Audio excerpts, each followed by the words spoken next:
When the nation had finished passing over the Jordan, the Lord said to Joshua, "Take 12 men from the people, from each tribe a man, and command them, saying, 'Take 12 stones from here out of the midst of the Jordan, from the very place where the priest's feet stood firmly, and bring them over with you, and lay them down in the place where you lodge tonight.'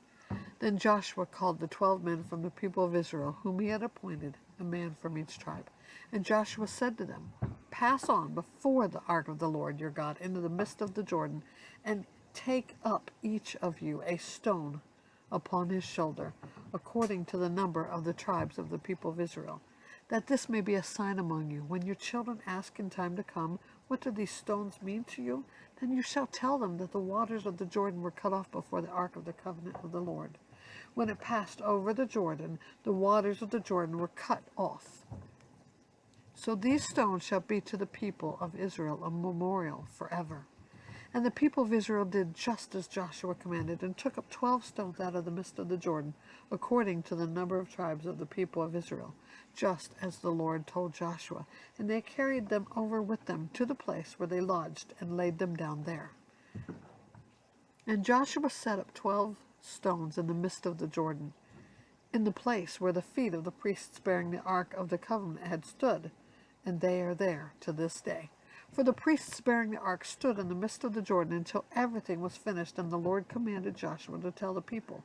According to all that Moses had commanded Joshua, the people passed over in haste.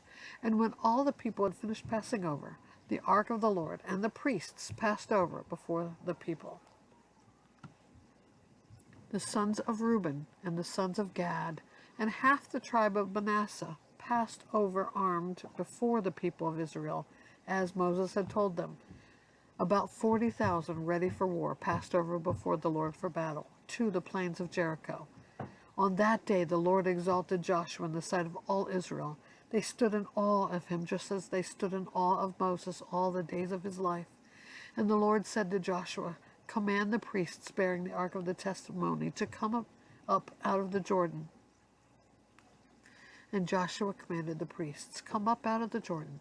And when the priests bearing the ark of the covenant of the Lord came up from the midst of the Jordan, and the soles of the priests' feet were lifted up on the dry ground, the waters of the Jordan returned to their place and overflowed all its banks, as before. The people came up out of the Jordan on the 10th day of the first month, and they encamped at Gilgal on the east border of Jericho. And those 12 stones which they took out of the Jordan, Joshua set up at Gilgal. And he said to the people of Israel, "When your children ask their fathers in times to come, 'What do these stones mean?' then you shall let your children know, Israel passed over this Jordan on dry ground.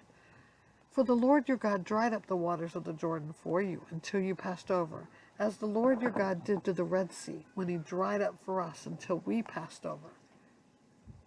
So that all the peoples of the earth may know that the hand of the Lord is mighty, that you may fear the Lord your God forever."